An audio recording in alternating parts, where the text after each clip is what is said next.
La casa de los cóndores se alzaba como un desafío a la majestuosidad de la naturaleza. Ubicada en una ladera privilegiada de San Martín de los Andes, en la provincia de Neuquén, su arquitectura moderna se fundía con la imponente cordillera de los Andes, cuyos picos nevados servían de telón de fondo. Era el epítome de la riqueza silenciosa y sofisticada, un refugio de cristal y piedra que el dinero de la tecnología había construido. Dentro de esos muros de opulencia, sin embargo, habitaba una tragedia tan grande que ningún sistema de seguridad o fortuna podía mitigar. Augusto Blanco, el dueño de la casa y magnate de la tecnología, cuya empresa, Nexatec, había revolucionado la conectividad global, era un hombre de 42 años, cuya vida se dividía entre contratos millonarios y un dolor silencioso. Su hija, Lina, tenía 4 años. 4 años en los que nunca había caminado. La tragedia de Sofía y la condena médica. La tragedia había comenzado con el nacimiento. Lina había llegado prematuramente, justo después de que su madre, Sofía, falleciera por complicaciones. El trauma había dejado a la niña con una parálisis cerebral grave, según el consenso unánime de los neurólogos pediátricos más caros y renombrados que el dinero podía comprar, desde Palo Alto hasta Zúrich. Los diagnósticos habían sido una sentencia: daño neurológico irreversible. Movilidad comprometida de por vida. Es mejor enfocarse en la estimulación cognitiva y resignarse a la silla de ruedas. Augusto, un hombre acostumbrado a resolver problemas de miles de millones de dólares con algoritmos, se encontró totalmente inútil ante el cuerpo de su propia hija. Había invertido en tecnología robótica de rehabilitación de punta, había transformado un ala de la mansión en una clínica privada que avergonzaría a muchos hospitales. Había financiado estudios experimentales, pero nada, absolutamente nada, había logrado que Lina moviera sus piernas. Lina, por su parte, era un sol. Con sus grandes ojos verdes y su cabello castaño que siempre llevaba trenzado, irradiaba una inteligencia vivaz y una alegría contagiosa. Se movía hábilmente en su silla de ruedas personalizada, pintada de color rosa chillón con calcomanías de unicornios y mariposas. Pero Augusto siempre captaba el matiz de tristeza en su mirada cada vez que un niño en la televisión corría o saltaba. Las niñeras y enfermeras que habían pasado por la casa de los cóndores eran profesionales impecables, pero todas compartían el mismo defecto a los ojos de Augusto. Aceptaban el veredicto médico como una ley de la física. Cuidaban, pero no esperaban milagros. La llegada de la inesperada Aurora. Hacía apenas 2 semanas, la agencia había enviado a Aurora Vélez, 28 años, licenciada en fisioterapia pediátrica, con un currículum que incluía referencias excepcionales, pero que carecía del prestigio institucional que Augusto solía buscar. Augusto la entrevistó más por compromiso que por esperanza. Aurora era de estatura media, con cabello rubio recogido en una coleta impecable y unos ojos azules que parecían taladrar el escepticismo. Ella no habló de terapias ni de hospitales. Habló de potencial latente, de la conexión entre el cuerpo y el cuento de hadas, y de que la resignación era el peor enemigo del progreso infantil. Señor Blanco, había dicho Aurora con una calma imperturbable que desarmó a Augusto. Su hija no está rota, simplemente necesita que le contemos a su cerebro una historia diferente a la que le contaron los neurólogos. Los niños no hacen ejercicios, los niños juegan. Lina quedó hipnotizada. En los 10 minutos que duró la presentación de Aurora, la niña se abrió y se rió como nunca. Augusto la contrató esa misma noche, impulsado no por la fe en los métodos, sino por la alegría que esa mujer había encendido en su hija. Los juegos mágicos. En los 14 días que siguieron, Augusto notó cambios sutiles. Lina estaba más feliz, más ruidosa, y su habitación, el cuarto de juegos, se había transformado en un lugar de secretos. Aurora había prohibido el término ejercicio. Sus sesiones eran ahora juegos mágicos. Lina, en la alfombra, movía sus piernas al ritmo de historias donde sus pies eran bailarinas o donde las rodillas debían volar como alas de cóndor sobre la cordillera. Augusto, que a veces espiaba la escena, se sentía incómodo. Los movimientos eran pequeños, espasmódicos, y el dictamen médico de que eran solo reflejos sin significado retumbaba en su cabeza. Pero la niña estaba feliz, y eso bastaba para que Augusto reprimiera su impulso de detener la falsa esperanza. El regreso de emergencia. Ese viernes no debía estar en San Martín de los Andes. Su jet privado lo había dejado en Buenos Aires para una reunión de emergencia con la junta directiva sobre una OPA hostil. Era una batalla financiera que definiría el futuro de Nexatec y le costaría días de negociaciones. Sin embargo, a la 1:10 de la tarde, un mensaje de su director de operaciones cambió el panorama. La junta había votado por unanimidad a su favor. La OPA había sido frustrada. Ganó. Debería haberlo celebrado en Puerto Madero, pero la euforia empresarial era hueca. Por primera vez en años, Augusto sintió un impulso primario e irracional. No quería perderse un segundo más de la vida de su hija. Canceló la cena de celebración y exigió a su piloto que lo llevara de vuelta de inmediato. El jet aterrizó en el aeródromo privado a las 4 de la tarde, media hora antes de lo previsto. Augusto condujo su camioneta blindada a través de la carretera sinuosa que se adentraba en la sierra. El aire frío y puro de los Andes llenaba sus pulmones, pero era la anticipación de ver a Lina lo que le calentaba el alma. Eran las 4:30 de la tarde cuando deslizó su tarjeta de acceso en la puerta principal de la Casa de los Cóndores. La revelación Augusto entró en silencio. El sol de la tarde otoñal se filtraba por las gigantescas ventanas del salón principal, bañando el suelo de mármol pulido con un dorado tenue. La casa estaba tranquila, demasiado tranquila, hasta que lo escuchó. No era el murmullo de una niñera contando un cuento. Eran risas, risas cristalinas de Lina mezcladas con una carcajada adulta, genuina, llena de liberación.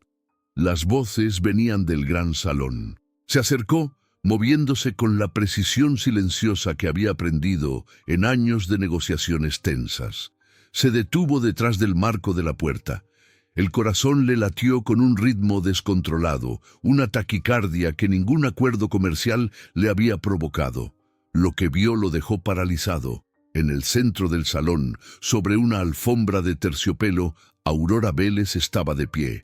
Sus brazos estaban extendidos y su rostro brillaba con una concentración y una sonrisa que Augusto no le había visto antes. A unos 2 metros de ella, Lina no estaba en su silla de ruedas. Estaba levantándose del suelo, usando sus pequeñas manos para empujar. Los músculos de sus piernas, esos que los neurólogos declararon atrofiados e irrecuperables, se tensaron visiblemente. El esfuerzo era monumental. Su rostro se arrugaba en una mueca de concentración infantil que se transformaba en pura alegría. Lina dio un paso vacilante, torpe, casi cayéndose. Luego dio otro. Sus pies aterrizaron en el mármol. El sonido fue apenas un roce, pero para Augusto fue como el estruendo de un glaciar. La niña reía, estaba caminando. Augusto se sintió mareado, como si el piso de la Casa de los Cóndores hubiera cedido. Él, que había curado enfermedades raras en sus laboratorios, estaba presenciando un milagro de 4 pasos que desafiaba todos sus años de ciencia. Lina dio un tercer y un cuarto paso, cayendo finalmente en el abrazo seguro de Aurora. Ambas estallaron en una risa de triunfo compartido que reverberó por el salón. llenando cada rincón de la casa de los cóndores con el sonido de la esperanza. Augusto, el magnate, el escéptico, el hombre de la lógica y la ciencia dura, se recargó en el marco de la puerta, incapaz de moverse, sintiendo lágrimas calientes quemándole las mejillas. Su hija estaba caminando, y entonces Lina alzó la mirada y lo vio. El rostro de la niña se iluminó con una explosión de orgullo puro. Se soltó de Aurora y, con una determinación renovada, se puso de pie otra vez. Dio un paso hacia su padre, luego otro y otro, más firmes.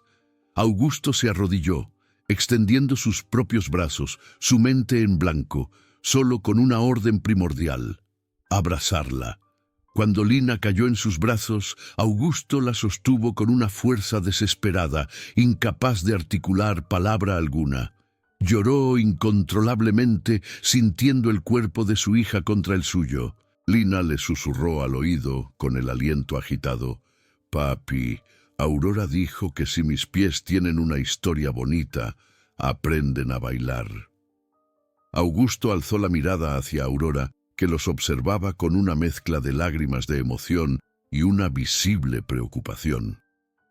Él sabía que ella había cruzado una línea, que había guardado un secreto monumental, pero en ese momento lo único que Augusto podía procesar era esto: su hija había caminado. El magnate tecnológico, el hombre que no creía en milagros, se dio cuenta de que lo que había presenciado no era el fin de una terapia, sino apenas el principio de una revolución.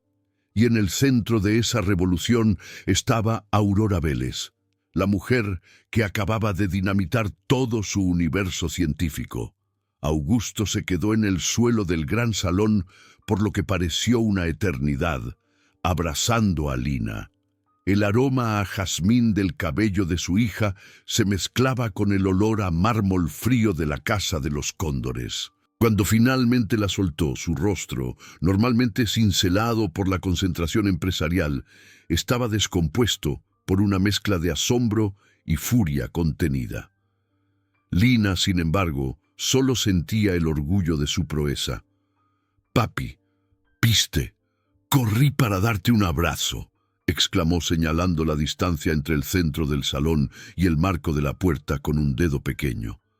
«Aurora dice que mis pies son bailarines secretos». Augusto asintió, su garganta apretada. «Claro que vi, mi amor. Es el abrazo más importante que me has dado». Aurora se acercó con cautela, sus ojos azules fijos en Augusto.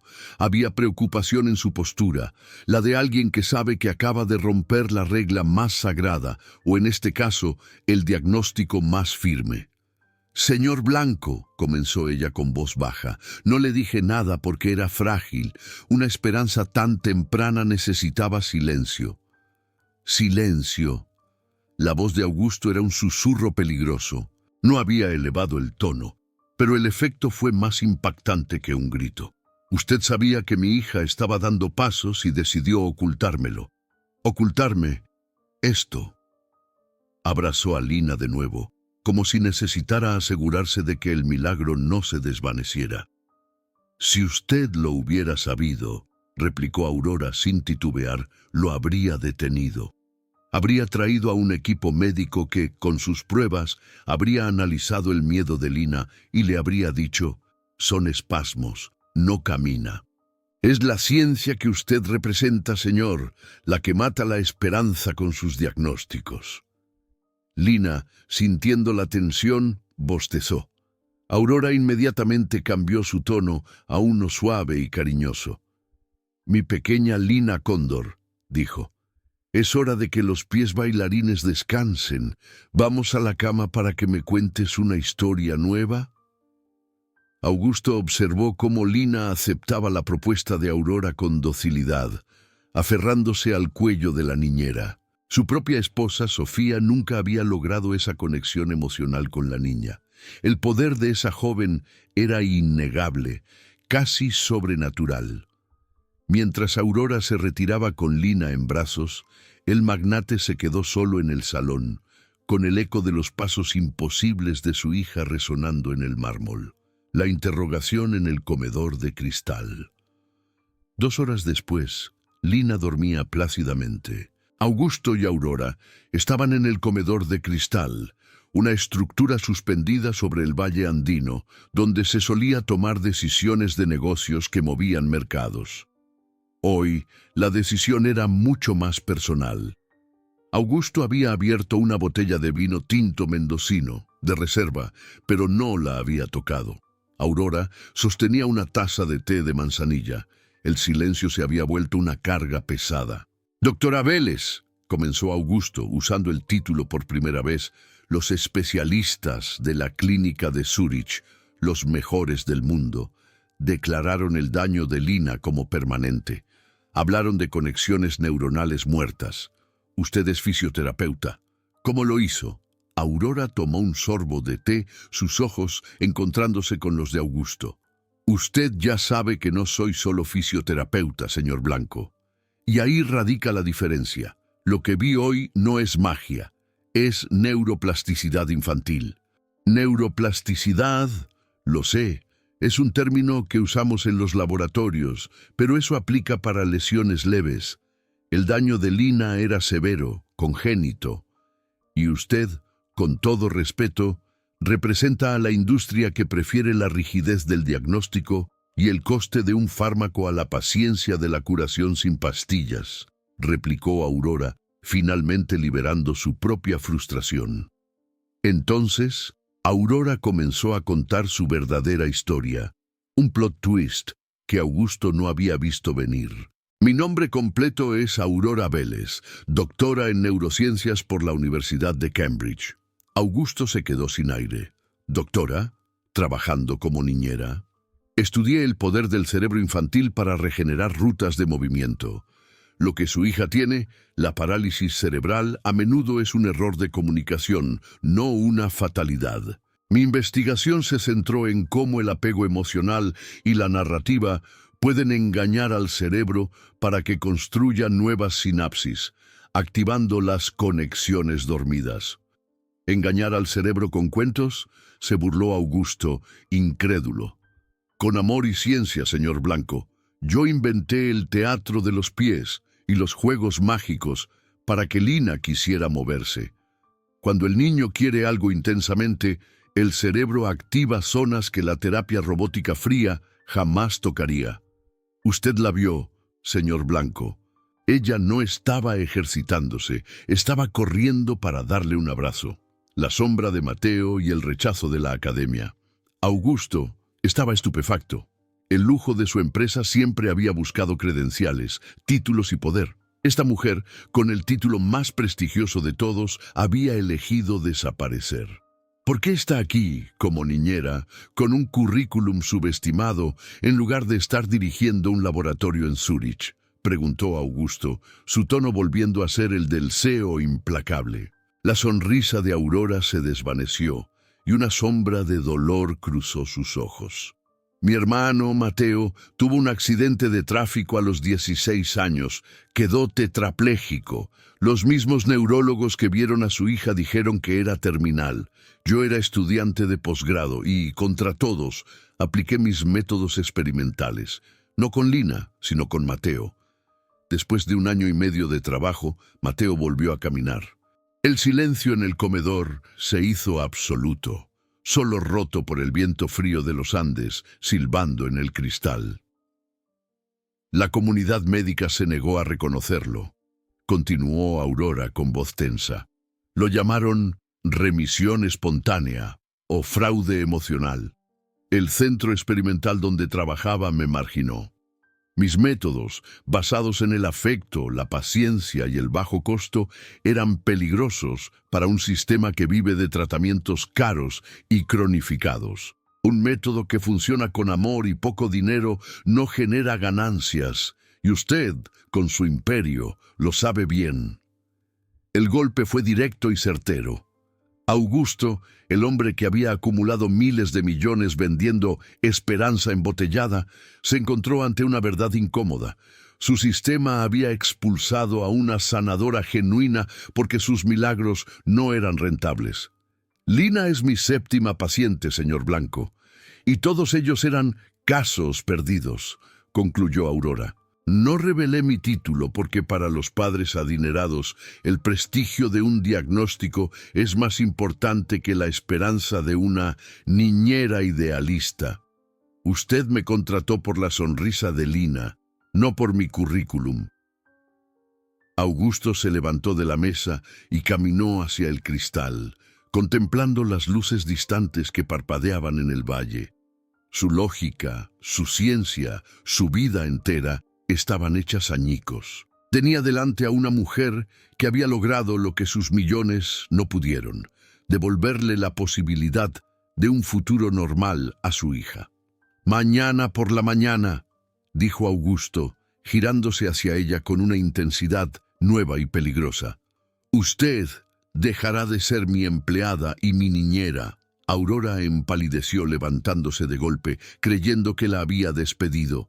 «Lo que usted hace, doctora Vélez, no puede ser un secreto para 7 familias más. Usted no es una niñera, es una revolución. Y yo, Augusto Blanco, voy a financiarla. A partir de mañana, la Casa de los Cóndores es su laboratorio». El destino de Augusto, de Aurora y de innumerables niños en la misma situación había cambiado para siempre, a miles de metros de altura sobre la cordillera de los Andes, a la luz de un vino que nadie se atrevió a probar. La mañana siguiente, el aire en la Casa de los Cóndores era diferente, cargado de la energía de una conspiración monumental. Lina se despertó más vital que nunca, exigiendo sus juegos mágicos con una intensidad que Augusto nunca había presenciado. Mientras Lina y Aurora estaban en el ala de rehabilitación, jugando a que sus piernas eran cohetes que volaban hacia la luna andina, Augusto Blanco se encerró en su oficina de cristal, el centro de comando de Nexatech. Su cabeza era un campo de batalla. Llevaba décadas operando bajo la lógica estricta de la ciencia verificable y las ganancias exponenciales. Ahora, una mujer que usaba cuentos de hadas y neuroplasticidad marginal había logrado más en 2 semanas que sus laboratorios de miles de millones de dólares. La pregunta ya no era si creía en Aurora, sino cómo integrar su milagro en su imperio sin destruirlo. La primera decisión fue ejecutiva. El ala este de la mansión, el sector de invitados VIP, sería clausurado y transformado en el centro de investigación no oficial de Aurora. Contrató, bajo contratos de confidencialidad estrictos, a un pequeño equipo de ingenieros de su empresa para desarrollar dispositivos de estimulación motriz que pudieran incorporarse sutilmente en los juegos.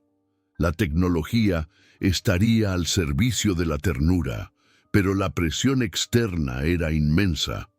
Augusto recibió una videollamada de Arturo del Valle, el CEO de una de las farmacéuticas rivales, cuya empresa vivía de vender costosos tratamientos de por vida para la parálisis cerebral. «Augusto, me llegó el rumor de que despediste al equipo de neuroasistencia de Zúrich», inquirió del Valle con una risa condescendiente. «Espero que no estés cayendo en alguna charlatanería sudamericana. Es por el bien de Lina y, seamos honestos, por la imagen de seriedad de nuestra industria». Augusto evadió la pregunta con la maestría que lo caracterizaba. «Solo estamos reestructurando, Arturo. Mi enfoque ahora es la optimización de recursos y la optimización de la vida de mi hija», colgó, sintiendo una náusea. La vieja guardia, la que se beneficiaba de la cronicidad de la enfermedad, sería su mayor obstáculo. El laboratorio del Cóndor. Al anochecer, Augusto y Aurora se reunieron en lo que ahora llamaban el laboratorio del Cóndor. La sala estaba llena de nuevos equipos de Nexatech, pero también de grandes alfombras, cojines y pelotas de colores. «Ya no somos empleado y jefe, doctora Vélez», declaró Augusto con una solemnidad que rara vez mostraba. «Somos socios. Usted es la directora científica de este proyecto, pero hay reglas. La primera, confidencialidad absoluta. La segunda, necesito que estandarice y documente sus métodos. Si vamos a cambiar la medicina, debemos hacerlo con datos irrefutables, no con anécdotas. Aurora asintió con una mezcla de respeto y determinación. Podemos hacerlo. El cerebro infantil necesita un enfoque 90% emocional y 10% mecánico. Pero necesito probarlo en más casos, Augusto. Un solo milagro no es ciencia. Necesito un caso perdido que esté fuera de su esfera emocional. Augusto se quedó pensativo, sabiendo que este era el punto de quiebre. Introducir un niño enfermo en la casa de los cóndores era un riesgo que pondría en jaque su secreto. El primer caso externo, Francisco la oportunidad o el desastre, llegó una semana después a través de un contacto inusual. María Espejo, la esposa del gobernador de Neuquén. María había escuchado rumores confusos sobre una niñera prodigio en la casa del magnate tecnológico, una mujer que hacía bailar a los niños que no se movían. Su hijo, Francisco, de 7 años, era tetrapléjico a causa de un accidente de buceo. Habían agotado todos los recursos en Estados Unidos y Europa. María se presentó en la puerta, destrozada, sin cita, con la desesperación grabada en su rostro. «Augusto», suplicó, «no me importa el prestigio. Solo dame la misma esperanza que le diste a tu hija. Dame a esa niñera». Augusto se debatió. El riesgo era inmenso. Si algo salía mal, la historia de Aurora se convertiría en un escándalo político y un circo mediático, arruinando su proyecto. Pero miró a María y vio el mismo dolor y la misma impotencia que él había sentido. Tendrá que firmar un acuerdo estricto de confidencialidad y aceptar una condición: ninguna interferencia médica externa, dictaminó Augusto. Una vez que Aurora comience, ella es la única autoridad. Aurora aceptó a Francisco con calma, sin prometer nada. Durante los siguientes meses, Augusto se dividió entre su imperio virtual en Nexatec y el milagro que se desarrollaba en su casa. Él espiaba las sesiones de Aurora con Francisco, notando las diferencias sutiles entre sus métodos y los que él había financiado. Mientras las clínicas tradicionales se enfocaban en estirar y forzar los músculos atrofiados, Aurora se enfocaba en la mente. Ella le contaba a Francisco historias de un pequeño capitán andino que debía mover sus dedos para navegar por el lago. Francisco, concentrado en la historia, movía los dedos de forma casi imperceptible, pero eran movimientos voluntarios, no reflejos. Augusto usaba su tecnología para registrar cada milímetro de movimiento. Sus ingenieros crearon un guante sensorial que medía la actividad neural durante las sesiones de cuentos. Los datos eran irrefutables. Los centros motores asociados a la voluntad se activaban más intensamente durante las narrativas de Aurora que durante la fisioterapia convencional. 4 meses después, el milagro se repitió. Francisco movía los dedos de las manos y era capaz de sentarse solo, sosteniendo su tronco. Una tarde, Augusto entró a la sala y encontró a Francisco en el suelo, llorando de felicidad. Aurora estaba a su lado, con una sonrisa radiante. Augusto lo hizo. Se sentó por primera vez y se mantuvo solo. No es solo fuerza, es una reconexión neuronal que la esperanza le dio. El silencio y el secreto, sin embargo, se volvían insostenibles. Las llamadas de Del Valle eran más frecuentes, llenas de sospechas. El rumor de la niñera sanadora ya circulaba en la élite de San Martín de los Andes. Una noche, mientras Lina y Francisco dormían, Augusto tomó de la mano a Aurora en la terraza, contemplando la cordillera. «No podemos esconder esto por más tiempo», dijo Augusto, su voz grave. «Estos niños son una prueba demasiado grande para mantenerla en secreto. Hemos construido un laboratorio de milagros. Ahora Tenemos que construir un sistema. Aurora lo miró a los ojos con la determinación que había conquistado a su hija y, en esencia, a él mismo.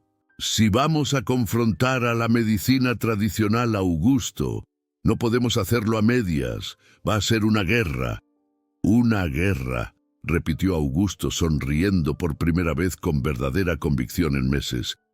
Que vamos a ganar con la verdad de esos niños.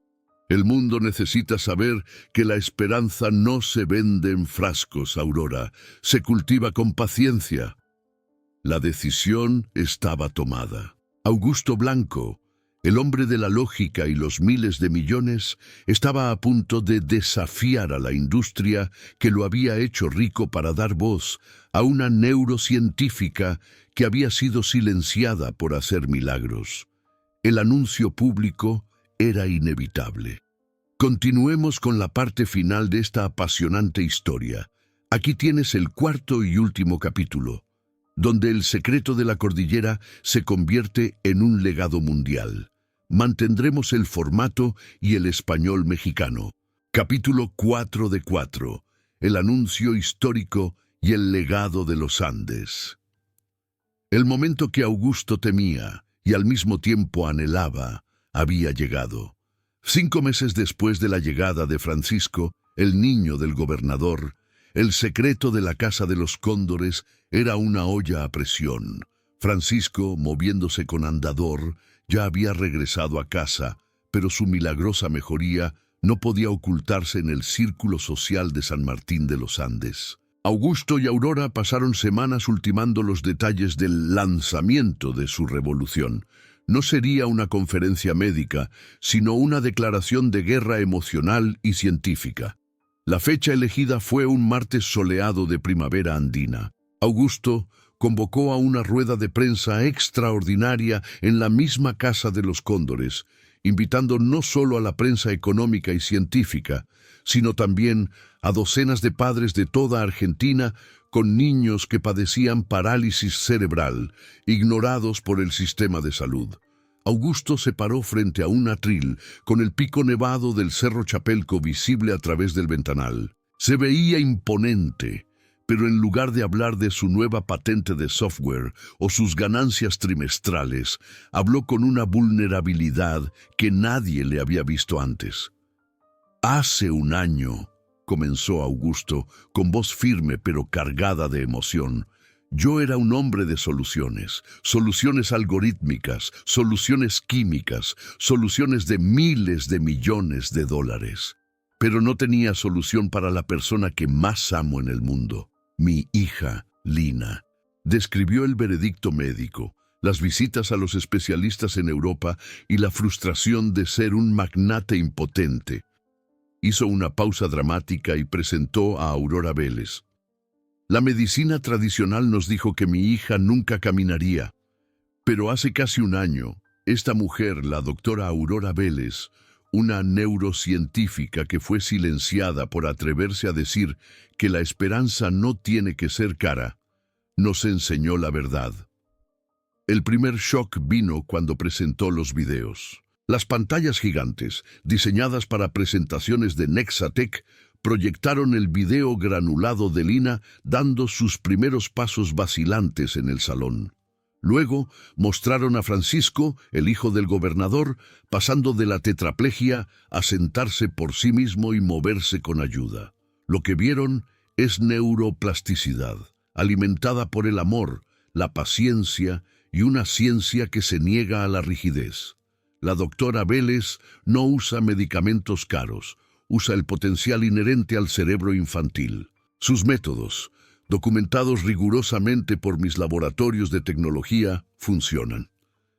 El segundo shock, y el más grande, llegó con el anuncio del legado. Hoy, mi empresa y yo fundamos el Instituto Blanco Vélez para la Neuroplasticidad Infantil. Transformaremos esta casa y gran parte de mi patrimonio personal para financiar la investigación y el tratamiento. Y que quede claro, todas las terapias en este instituto serán completamente gratuitas para cada niño que las necesite. La sala estalló en un caos. Los periodistas gritaban, los padres lloraban. Un reportero de una revista económica acusó a Augusto de traicionar a la ciencia seria por un brote emocional. Augusto no se inmutó. En lugar de responder, hizo una señal. Una niña de 5 años, con el cabello castaño volando, entró corriendo al salón, persiguiendo una mariposa imaginaria. Era Lina. Corrió, saltó y se detuvo justo frente al atril, mirando a su padre con la sonrisa más pura del mundo. «Papi, ¿ya puedo ir a bailar?», preguntó. Ese momento fue la respuesta definitiva a todos los críticos. El milagro, corriendo libre, valía más que cualquier editorial científica. La batalla y la victoria. La reacción internacional fue explosiva. Augusto fue acusado de charlatán por colegas médicos y farmacéuticos. Su viejo rival, Arturo del Valle, lideró una campaña mediática, financiando artículos que desacreditaban los métodos de Aurora. Pero la marea de la esperanza era demasiado fuerte. Miles de padres, desesperados, comenzaron a enviar peticiones al instituto. Aurora, ahora directora científica, se centró en lo único que importaba: los niños. Con el apoyo tecnológico y financiero de Augusto, ella y su equipo comenzaron a documentar, estandarizar y replicar los resultados. 5 años después de aquel anuncio, el Instituto Blanco Vélez se había convertido en un centro de referencia mundial con sedes en 12 países. El modelo, que priorizaba la conexión emocional sobre la rigidez terapéutica, había sido adoptado en cientos de clínicas, demostrando que la fe en el potencial de un niño era el motor más poderoso de la sanación. Lina, ahora con 10 años, no solo caminaba, sino que sobresalía en danza clásica, viviendo el sueño que Augusto había creído perdido. La relación entre Augusto y Aurora, nacida del escepticismo y cimentada en el milagro, floreció en amor. 2 años después de fundar el instituto, se casaron en una ceremonia íntima en el jardín de la Casa de los Cóndores, y el milagro personal se completó. Tuvieron un hijo, Gael, a quien Lina adoraba y con quien jugaba a las carreras por los pasillos de la villa. Una tarde de verano, la familia cenaba en la terraza, contemplando cómo el sol se teñía de rosa sobre la cordillera. Lina, curiosa, preguntó a su madre si recordaba el día en que había dado sus primeros pasos. Aurora tomó la mano de su hija, ahora fuerte y flexible. «No es importante recordar el día en que no podías, mi amor. Lo importante es que hoy corres y bailas con tanta fuerza que le enseñas a otros niños que los milagros sí son posibles». Augusto, abrazando a Gael, que reía feliz en sus brazos, añadió: «Cada niño tiene la capacidad de hacer milagros, Lina. Solo necesita a alguien que crea en él lo suficiente para ayudarle a descubrirlo». Augusto Blanco, el magnate que buscaba soluciones tecnológicas para todo, finalmente encontró la respuesta más simple y profunda en el corazón de los Andes. El verdadero progreso no se mide en algoritmos ni en ganancias, sino en la capacidad de transformar la vida de los más vulnerables a través de la esperanza y el amor incondicional.